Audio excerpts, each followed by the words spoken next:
j'ai survolé. Sauf celui-là, du coup, que je pouvais pas lire. Ouais, Alors, c'est bon. Celui-là, Hop, petite surprise, l'article a été supprimé par l'auteur alors qu'il a été posté il y a 2 jours. Je vois ton écran. Ah oui, je vais zoomer un petit coup. Hop. Donc ouais, un article qui est sorti il y a 2 jours et qui a déjà été takedown. On a été un peu surpris. C'est un pote qui me l'avait envoyé. Et en fait, c'est un gars qui est pas forcément dans la sécu, mais qui aime bien se promener sur les internets avec des compétences un peu tech. Et en fait, j'ai regardé un peu son blog et il fait plein de choses comme l'article que je vais vous présenter. Alors, en gros, le gars, il était dans un restaurant et il voulait commander quelque chose à manger ou à boire et il y avait un QR code sur la table, donc il a tout simplement scanné le QR code. Et en fait, il donne plus le nom de l'appli, mais en gros, c'est c'est un SaaS qui est fourni à tout un tas de restaurants en Inde. Et qui est une solution pour avoir ta carte sur la table, pour avoir la commande qui est automatiquement envoyée en cuisine, et comme ça, tu commandes depuis ton téléphone, 3 minutes après, tu as directement quelqu'un qui arrive, qui te pose tes trucs sur la table. Apparemment, ça... Ah voilà, .pi, .in, j'avais pas vu. Donc .pi, c'est le nom du SaaS. Et lui, c'est un curieux, il s'est dit, tiens, je vais voir comment ça se passe. Il a sorti le laptop et il a commencé à voir des petites requêtes avec des petits ID à la fin. Avec des store ID, des merchant ID. Il s'est dit que ça sentait un peu la IDOR et il a eu du pif. Puisque en continuant à regarder, couper des bouts d'URL, des trucs comme ça, il a pu trouver la liste des ventes des items qui avaient été vendus le mois dernier. Et donc sur l'API, il y a d'autres endpoints qui permettent de connaître le prix des items. Et donc il a pu calculer tout simplement le chiffre d'affaires du mois précédent du resto dans lequel il était assis. Donc ça, c'était marrant. Ensuite, il a trouvé d'autres endpoints. Comme on le disait au début, il y a des ID qui sont hardcodés, ça sent la IDOR. Il est allé dans un autre restaurant de la même chaîne qui utilisait aussi .pi.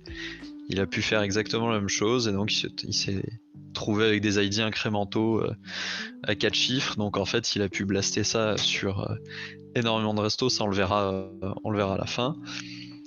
Et en plus, il a réussi à leaker la commande de sa propre table grâce non, il avait pu leaker un numéro de téléphone, je sais plus dans quel sens c'était, mais après à partir du numéro de téléphone, il pouvait avoir la commande qui avait été faite. Donc juste avec son numéro de téléphone à lui. Tu vas hacker le système de delivery à la table pour savoir quel QR code est la table à côté, comme ça tu chopes leur numéro via la commande et puis ensuite bam, t'envoies des petits DM. Et alors... Attends, parce qu'on n'est pas encore à la fin. Mais il disait que si tu me sors qui a fait ça, c'est scandaleux. Le mec, il disait que les QR codes ils étaient imprimés sur des trucs énormissimes. Donc, scanner un truc qui est 3 tables plus loin, c'était pas difficile. Mais ça, on le verra à la fin. Donc, il a trouvé des petits endpoints qui étaient rigolos, qui te permettaient de savoir quand la commande de la table à côté arrivait. Il suffisait juste d'avoir le numéro de table. C'est un ID à 2 chiffres. En tout cas, dans son cas à lui, c'était un ID à 2 chiffres. Bref, il s'est promené. Il avait pas de doc, mais l'API, tout ouvert. Il pouvait tout savoir, quoi. Après, comme je disais, il a un peu blasté sur un paquet de restaurants. Et il en a trouvé quelques-uns qui faisaient des jolis chiffres d'affaires. T'imagines, petite ligue de clients, du coup tu vas contacter directement les clients en leur disant « Écoutez, je fais pareil, sans les failles. » J'ai pas compris. La criticité de la faille, le fait de pouvoir choper tous les clients d'un provider, mais en même temps montrer que le provider de service de commande à table est vuln, fait que tu pourrais directement leur dire « Bonjour, je sais que vous travaillez pour eux, je sais aussi que c'est éclaté ce qu'ils font. » Bon, ce serait full illégal depuis le début, mais... Un petit peu, ouais. Mais plus what if. Ouais, là, de toute façon, le mec qui écrit l'article, c'est un peu vigilante, il leak les données, là. Là, il dit regardez. C'est vrai. C'est vrai. Petit chiffre d'affaires à New Delhi là. Attends, Hop. tu veux dire que c'est toi qui leak les données là? Tu contribues? L'article ils l'ont take down, toi t'allais sur Webback Archive pour faire quoi? Pour C'est exposer. vrai. Pour leak les données On s'est du dit qu'il Bellandor était juste Social. cassé, mais en fait pas du tout. Ça se trouve ils l'ont fait volontairement. Peut-être. Dommage, prison. Oups. Bah, il avait qu'à pas le mettre en premier lieu. Et puis de toute façon, voilà, c'est sur Archive. Ça va le coup de chaud, tu le vis bien. Moi, oui, ça va. Moi, c'est Vas-y, pas ma fonce. chaîne. Hein. Non mais de toute façon c'est... Donc voilà, il sort beaucoup de données. Il a notamment trouvé une grosse chaîne de resto. Il a trouvé une typologie d'entreprise et tout. Il a dit leurs meilleures enseignes, elles sont à, je sais plus, à Hyperabad, etc. Bref, il fait sa petite analyse de marché pour ouvrir son resto, je pense. Et au final, l'endpoint le plus intéressant, c'est celui qui passe une commande. Et donc il s'est posé les questions est-ce qu'avec son laptop il pouvait se poser dans un resto, se commander un café, copier tous les ID qui sont intéressants, donc son store ID à lui, un ID de table qui ne serait pas le sien, et créer une commande qui aurait un order ID et donc qui pourrait être commandée par une autre table.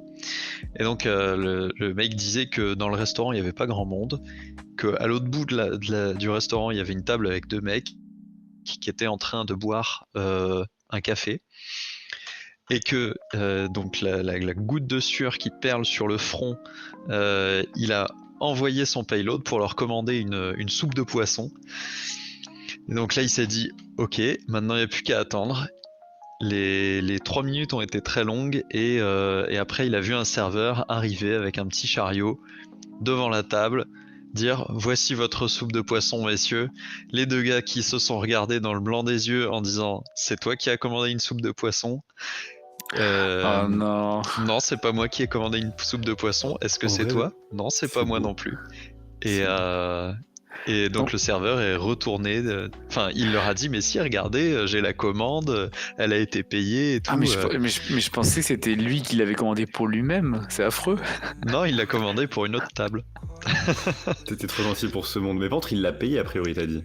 Ah oui. Parce que je sais qu'à Lyon, il y a quand même des systèmes où tu peux aller à différents endroits, order. Ah non, t'as quand même le paiement en ligne avant d'order. Mais t'as des sites où tu scannes un truc sur la table, tu indiques la commande et elle arrive et tu payes quand tu pars du lieu. Il me semble qu'il a payé, je sais plus. Mais en tout cas, voilà, la situation gênante, il dit que lui, il était comme ça en train de se morfondre au fond de sa chaise de peur de se faire avoir et voilà. Donc c'était très marrant. Il disait attention parce que si vous allez dans ces restaurants-là, votre numéro de téléphone, globalement n'importe qui peut l'avoir puisque c'est vraiment une API ouverte. Et voilà. Il y a quand même des énormes avantages au fait que l'API soit ouverte. Ça veut aussi dire que tu peux commander de chez toi avec un Windows quelque chose shortcut clavier, un action, un commande quelque chose. Genre au hasard Windows Shift et une petite touche café à côté. Et ensuite tu sors de ton taf et t'arrives et paf, le café est déjà là pour toi à table. Mais sauf qu'il y avait quelqu'un sur la table. Dommage. J'allais dire ça des siècles. C'est comme ça qu'on se fait des copains. Bonjour, vous voulez parler de la sécurité? Tu sais, j'adore. Non, elle est belle, hein? Ouais. Il dit qu'il trouve que le monde est beau quand il y a des belles API ouvertes comme ça. Le monde est beau quand les gens pourraient faire des dingueries en termes de carnage, de dégâts, et la seule chose qu'ils font, c'est qu'ils offrent une soupe de poisson à des mecs bourrés. ça c'est en train de boire un café, quoi. Monsieur, vous avez piraté le site? Non mais je l'ai pas vraiment piraté, j'ai offert une soupe de poisson. Je suis pas vraiment un méchant. Est-ce qu'un méchant ferait ça? Non. Après, là, il était parti aussi pour faire son business intelligence sur toute la chaîne. Il faut bien une façade quand tu fais des choses machiavéliques. Il faut bien avoir un truc où tu montres que t'es gentil. Et que tu commandes une... Voilà, ça, t'es un... Mais la fermeture de l'article, ça aurait dû être j'ouvre ma chaîne de restaurant avec mon API ouverte. Venez. Ça pourrait, mais Oh là, bug bounty sur mon programme de resto. Open source. Un jour peut-être. Un jour peut-être. L'alu... Non, je sais pas. Non. Je ne ferai pas ça. Le Lalu Burger. Alors, bon, petit article qui parle comment dire de KSH, le shell OpenBSD, qui a tranché et qui dit que les null characters dans les shell scripts on n'accepte plus. Voilà, j'ai vu passer ça, je me suis dit pourquoi ils acceptaient qu'il y ait des null characters au milieu d'un shell script. Ça c'est une bonne question. Il dit que globalement les autres shells devraient faire pareil, bash, ZSH, etc. parce que entre eux les comportements sont irréguliers et il n'y a aucune raison de se baser sur ce comportement irrégulier. Voilà. Donc OpenBSD a tranché, ils ont dit que ça avait cassé juste un script sur leur repo et que globalement ils avaient juste eu à l'enlever. Mais c'était quoi le use case avant? Parce que globalement c'était quoi? C'était juste du white space en plus qui, s'il est présent, est ignoré en théorie et en pratique des fois ça se passe mal? Ouais, c'est ça. Les raisons d'avoir un null byte en plein milieu d'un script, c'est vrai qu'il y en a pas tant. Hein. Tu veux dire, tu mets un backslash x00 et tu continues avec des chars ASCII. Exactement. Ouais. Et voilà, et en plus c'est dépendant de l'implémentation et tout, donc voilà. Et faites-le. Faites-le, bash, ZSH, SH, tout le monde. Fiche. Zoom un tout petit peu, s'il te plaît. Sur celui-là, ok, ça marche. Top. Alors, merci. ça c'est les articles que j'aime bien qui parlent un peu de comment on conçoit les choses, de comment on conçoit un système, que ce soit un truc un peu de pensée ou même un chemin dans une application, sur un site, etc. Donc les trucs un peu UX. C'est un mec qui parle de Perfect Prevention versus Perfect Detection. Donc lui, il a un gros problème dans la vie, c'est qu'il passe énormément de temps sur YouTube et que il s'est installé une petite application, qu'il utilise la petite application Digital Wellbeing par défaut de Apple. Et que une fois qu'il a passé plus de 10 minutes, bon là c'est Instagram, mais sur YouTube, ça lui dit « Ah, vous avez atteint votre limite de temps sur Instagram. Ignorez la limite. » Voilà, ça y est, on peut retourner sur Instagram pour aller repasser le temps, puis l'avertissement ne reviendra plus. Et alors là, je crois que le gars travaille sur une application qui fait la même chose, qui s'appelle ClearSpace. Je crois qu'il bosse chez ClearSpace, j'ai pas très bien compris, mais ClearSpace c'est une application où tu peux mettre un truc aussi hardcore que toutes les minutes que tu passes sur Insta, Reddit, YouTube, toutes les minutes tu dois faire 10 pompes pour te débloquer l'appli. Mais en fait il reste quand même un problème là-dessus, c'est que en fait l'effort qu'il faut faire pour à nouveau accéder à l'appli, ce sera jamais les 10 pompes, ce sera au Mac, le pire qu'il y aura, ce sera de désinstaller l'application qui t'empêche d'accéder à cette application. Bah ouais. Et ouais. Et donc ça c'est Ando qui vient d'arriver. Et hello, je viens de voir ça fait plaisir. Bah ouais. Donc il y a un petit problème là, c'est que tu n'as pas suffisamment la pression, t'as aucune pression en fait qui t'empêche d'enlever cette application. Donc il parle de problème analogue qui est les gens qui fument dans les avions. On leur a dit c'est interdit de fumer dans les avions, donc les gens sont allés se mettre dans les toilettes, là où voilà, globalement ça pue tout le temps, pour se cacher, parce que le personnel ne pouvait pas les en empêcher. Le personnel peut pas rentrer dans les toilettes pour empêcher les gens physiquement de fumer. Donc ils ont dit il est interdit de fumer et ils ont mis un détecteur de fumée. Comme ça fait beaucoup de bruit et les gens qui fument dans les toilettes peuvent être chopés à la sortie, on va dire. Pour ce que tu as dit juste avant, la dernière barrière, c'est le fait de désinstaller potentiellement l'application et ensuite t'enchaînes sur la fume. Je confesse, j'ai considéré le fait d'acheter une boîte à clés pour mettre le CBD dedans et la fermer et donner la clé à quelqu'un, mais sauf que la limite c'est le kit de crochetage qui est pas loin. La limite, c'est si c'est un truc qui peut être déverrouillé par quelqu'un à distance, par quelqu'un de confiance, bah c'est quoi? C'est jamais que la sécurité de la stack Bluetooth de l'appareil, quoi. Genre, j'y ai pensé, je me suis dit, je vais juste perdre du temps pour rien. Dommage. Ouais. Ou compliqué. que ça pourrait être un coffre-fort qui a un timer et qui s'ouvre qu'au bout d'un moment. Bah ouais, mais même problème. Hein. Oui et non. Tout est bidouillable, tout est démontable plus ou moins que facilement, mais qu'est-ce qui se passe si tu... Ou travailler son mental après. Hein. Oui, non, ça pourrait être un projet. Mais je préfère être créatif. Tu vois, il a dit, on met par exemple le CBD dans le coffre-fort. Oui, mais si tu mets le coffre-fort au-dessus de quelque chose et que tu captes l'air qui sort du coffre-fort, c'est un coffre-bong. Voilà, vas-y, enchaîne. Et donc il disait que suite à ça, en fait il y a des gens qui s'étaient amusés à boucher les détecteurs de fumée pendant qu'ils fumaient dans les chiottes pour pas que ça fasse sonner le détecteur. Donc soit à le casser, etc. Et après ils ont fini par montrer la punition qu'il pouvait y avoir. Mettre des peines de prison, mettre des énormes amendes et donc l'afficher. Et au final, c'est quasiment ça qui a le mieux fonctionné.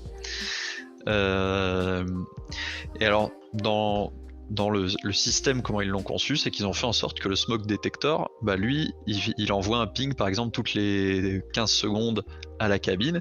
Et le jour où la cabine ne reçoit pas le ping pendant 2 ou 3 pings, bah ils savent qu'il y a quelqu'un qui a cassé le détecteur de fumée dans l'avion. Et donc, voilà, comment ils ont fait évoluer le système pour avoir ça. En fait, la conclusion que le gars il tire de ça, c'est que si on ne peut pas physiquement s'empêcher de le faire, il faut qu'on ait quand même, qu'on soit quand même responsable de nos actes. Et donc qu'on ait des comptes à rendre à quelqu'un ou à quelque chose, comme par exemple la société, un tiers de confiance, ou voilà, une autre entité. Donc tu set up quelque chose pour que dès que tu fasses une bêtise, ça alerte instantanément la police et les médias, comme ça tu feras jamais de bêtises. Alors sans parler de la police et des médias, lui son problème, on va revenir au problème de base, c'est qu'il passait trop de temps sur YouTube. Donc ce qu'il s'est dit, c'est qu'il allait faire une application qui va mesurer le temps que tu vas passer sur YouTube, Instagram, voilà, les réseaux qui te prennent beaucoup de temps et qui t'empêchent de faire des choses productives dans ta vie. Et que ce rapport, dès que tu vas dépasser le temps, donc l'application t'empêchera de passer plus de temps, mais il y aura quand même un bouton skip. Mais si tu dépasses le temps, ça enverra un message, lui en l'occurrence c'était à son frère. Un message qui dit voilà, ton frère est une merde, il a regardé 21 minutes de YouTube aujourd'hui, alors qu'il s'était fixé une limite de temps à 20 minutes. Et là, tu vas me dire que il peut désinstaller l'application. Et non, parce que une fois par jour, en fait, il y a un rapport qui est généré pour que les gens puissent se féliciter un peu à la manière d'un réseau social, pour se dire « Waouh, bravo, tu as passé moins de temps sur YouTube aujourd'hui ». Mais si tu as désinstallé l'application le sait. Parce que l'application, elle reçoit pas les pings réguliers. Et donc là, tu as un rapport qui est envoyé par l'application au frère disant « Hey, ton frère, c'est une merde, il a désinstallé l'application parce qu'il assume même pas de regarder du YouTube. » Donc voilà comment... Ça va finir avec un petit script Frida des familles qui va hooker le truc, automatiser, dégager le timer. C'est voilà, après si t'as envie de mettre tous ces efforts là, pourquoi ne pas les mettre dans arrêter de regarder YouTube par exemple. C'est Et au super final, dur est-ce d'arrêter que de faire quelque chose. C'est plus simple de noyer d'en faire autre chose. Oui, Tellement plus simple. c'est vrai. D'où l'addiction à l'infosec. Et oui. C'est avant tout pour aller mieux. Parce qu'avant, j'étais addict au sport. Un peu comme vous. On faisait vraiment beaucoup trop de sport. Le pire, c'est que vous deux, vous en faites. C'est fatigant. Moi, Alors, moi, actuellement, c'est plutôt l'inverse qui est en train de se passer, mais... Ah ouais? c'est Ah le ouais. sport qui te fait. Ah ouais, là, le sport, c'est ma nouvelle drogue. Ah. Terrible. Mais bon, je suis avec vous ce soir, donc ça veut dire que je suis en rémission, tout va bien. Non, mais c'est bien, c'est bien. Prenons la santé, le sport. Si on est déjà, si vous êtes déjà 2 sur 3 ce soir à en faire, c'est nice. C'est bien. J'ai une toute petite galère, c'est que j'ai plus de batterie dans le casque et j'ai oublié de changer la batterie. Je vous fais ça en 2 secondes, Pas de soucis. Je te prends le relais ou comme tu veux. up to you. Normalement, 2 autres scènes sont. Ça prend sont OP, 2 secondes. À tout de suite. Allez, suite. Tu coupes la caméra ou tu. I don't know. Attention, là, on est au stand. Le temps et record. Normalement, vous m'entendez. Incroyable. Ok, Oh, ouais, le j'avoue, pit c'est vraiment stop. impressionnant la. Ok, efficace. Le pit stop. Et donc voilà, il donne les petits visuels. Vous voyez comment votre ami a fait. Ouah, il a pas passé beaucoup de temps. Grosse merde, Oliver, tu as retiré Clear Space. Je sais pas si t'es en partage sur le stream. Ouais, là t'es en screen share. Ah ouais, parce que j'ai pris énormément de retard. Ah. Tu veux, je remis nos têtes, tu peux cut et relancer si tu veux. Ouais, non, t'inquiète. Non, ça le fait. Non, c'est bon, c'est bon. Ok.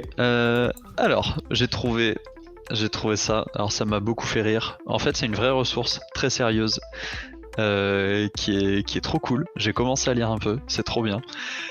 Ça m'a fumé la couverture de bouquins pour enfants. Compiling to assembly from scratch. Le mec. Et qu'est-ce qui rigole en plus, hein? Ah oui, là il s'amuse bien là, habillé Au en fond du petit fun. dragon et en chevalier. T'imagines le designer, la designeuse ou dessinateur-trice. Bonjour, Je pense que j'aimerais c'est faire un une livre pour dessinatrice. enfants avec de l'assembleur. Non, mais imagine, t'es dans la boutique, tu dis oh, un bouquin pour mon gosse, tu lui passes ça. Non, ne faites pas ça. 5 ans plus tard, t'as un monstre à côté de toi. Si tu veux qu'il touche jamais de l'herbe, oui, vas-y, fais ça. Hein. Et en fait, le mec a fait un bouquin et il part de zéro. Enfin, de zéro en termes de connaissance de l'assembleur, connaissance du fonctionnement d'un compilateur. Il part de zéro. Le seul prérequis, c'est de savoir lire du pseudocode, voire même un peu de TypeScript si possible. Là, tu seras vraiment Gucci. Vous voyez, j'ai commencé à lire un peu. Hein. Et donc, il explique comment. Non mais gros, c'est à la tête d'un papier de recherche. C'est On trop nous a bien. vendu une BD avec des dessins et c'est un papier de recherche. That was the worst deal in history ever. Quoi? Mais il n'y a pas un dragon dessiné avec du latex quelque part. Alors pour les illustrations, c'est dans le livre, malheureusement. Nous, on n'y a pas le droit sur la version web. Ok. Putain, je suis abattu. Donc après, il explique un petit peu comment toi tu vas construire la suite de tes instructions, de tes tokens que tu vas avoir. Et le chapitre sur l'AST, il était vraiment cool aussi. C'est trop bien, j'ai adoré. Et en fait, à la fin, tu te retrouves à faire un truc qui va compiler un langage un peu arbitraire. Genre, lui, il a repris la syntaxe TypeScript pour après en faire des instructions en ARM. Et donc voilà, il a fait un compilateur sans optimisation particulière ou quoi, mais il a fait un compilateur. Okay. C'est un projet qu'on a fait en début d'école d'ingé. C'est pas un projet, allez, en début mieux de prépa peut-être. Je vois pas comment tu fais, même à un enfant motivé, faire ça aussitôt dans sa vie. C'est pas le but. Oui. C'est pas du tout le but. Oui. C'était juste pour le troll et il a bien joué, mais pour un enfant, c'est à quel public imbitable. Ça s'adresse quand même. Ça implique avancer, mais avancer à quel point? Je dirais assez avancé. Enfin, quelqu'un qui sait pas forcément. En fait, il part vraiment de zéro pour créer un compilateur, mais après, il te faut quand même des compétences en informatique. Il faut savoir faire un peu de dev. Ouais, ok. Voilà, je disais faire un peu de pseudocode, enfin lire du pseudocode, des trucs comme ça. La partie parseur, moi je l'avais vu en école d'ingénieur et j'avais pas mal travaillé dessus. Mais la suite après, je pense que je serais vite largué. Mais ça a l'air intéressant en soi. C'est trop stylé. Et en plus, read online for free. C'est un roi. Et du coup, est-ce qu'à Infini, tu t'achèteras la hardcover pour pouvoir mettre ça chez toi? Non, malheureusement. Ah, je suis abattu. Là, tu peux le mettre dans la petite bibliothèque derrière et tout là. Non, je ne le mettrai pas.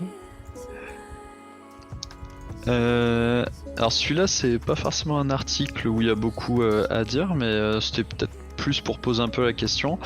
Ils ont trouvé une fonctionnalité sur les iPhones qui permet de faire une restauration du système s'il y a un autre iPhone qui est à proximité, qui envoie des signaux. Et donc à partir d'un iPhone qui serait un peu briqué, tu peux aller récupérer une partition sur laquelle il y a un iOS qui est sain, s'il y a un autre iPhone qui est pas loin.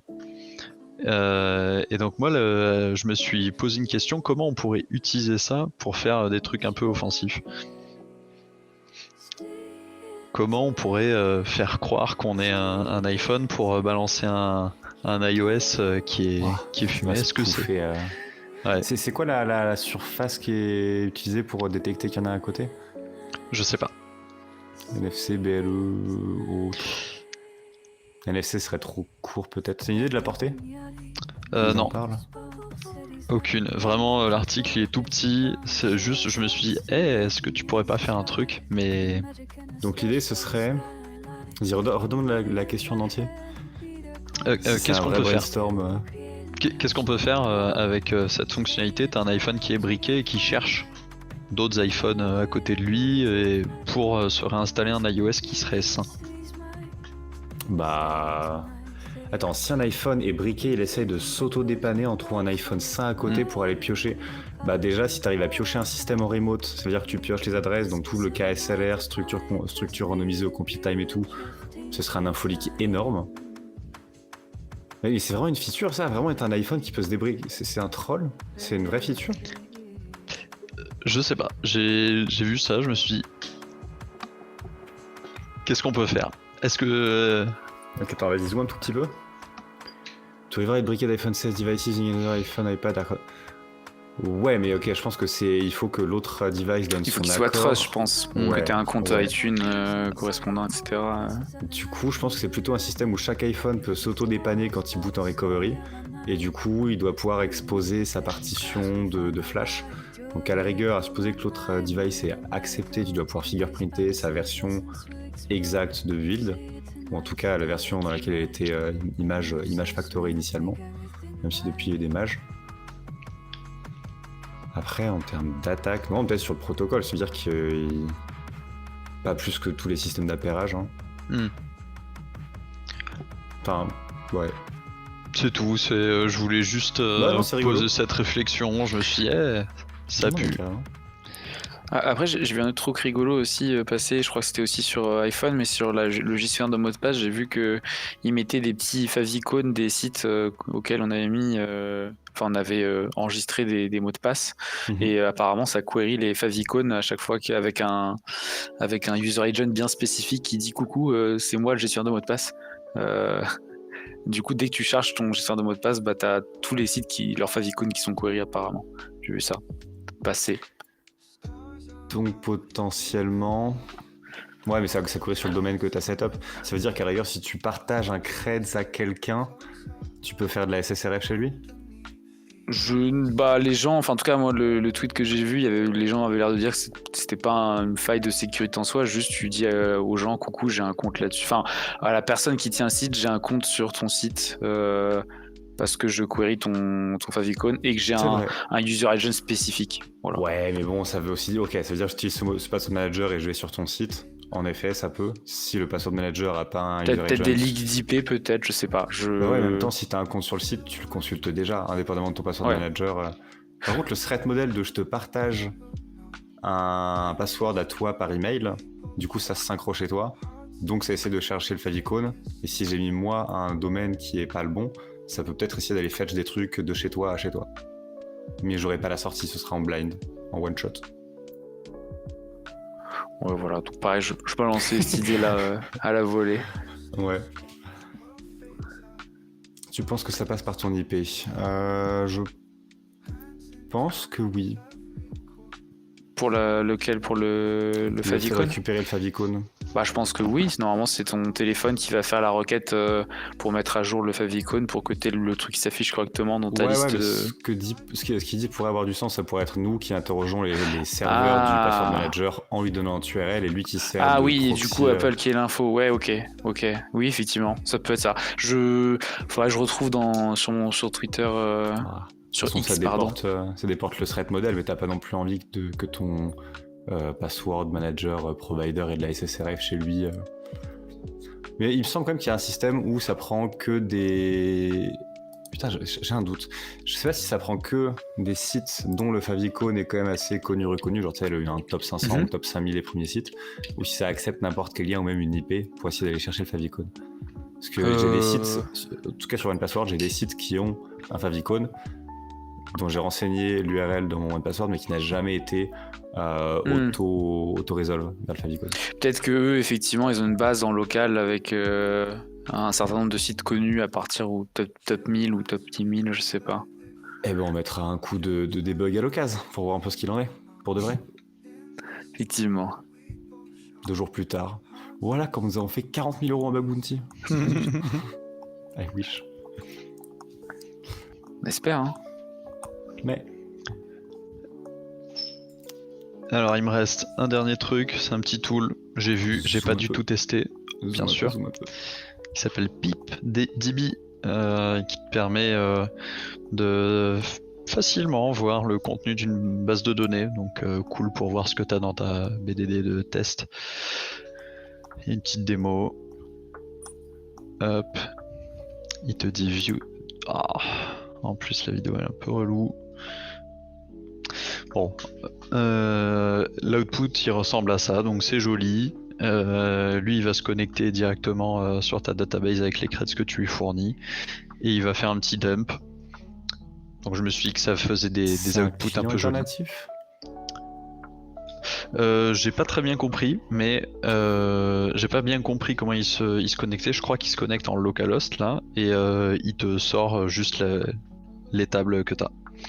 Ok, remonte un petit peu, comment il le pitch l'outil? Multi-database, ok, donc c'est un client alternatif multi-database qui permet de voir... Ouais, c'est un adminer en Python, en CLI. Ouais. Ouais, ce qui est cool. Et tu peux sortir tes données en JSON, tu peux les sortir en joli, tu peux les sortir... voilà. Nice. En vrai, si ça gère bien, genre vraiment bien les différents DBMS, bah ça pourrait être cool d'avoir ça pour scripter et avoir du JSON en effet, plutôt que faire du adminer pour dire tiens je voulais faire ça. Et encore mieux si jamais ils ont un système où tu fais tes commandes une fois et elles marchent. Genre pas un client qui permet d'avoir un prompt dans les différents DBMS, mais vraiment quelque chose, tu demandes ta requête avec un langage qui est commun à l'outil, et derrière lui il la translate dans les différents DBMS. Comme ça tu apprends un langage. C'est un peu comme les filtres JQ mais qui marchent aussi en YAML, en JSON, en XML. Socle commun. C'est cool. J'arrivais pas à me démute. Ouais, voilà. Okay. Et c'est la fin de mes articles. Bouge pas, je te reprends la main. Soon.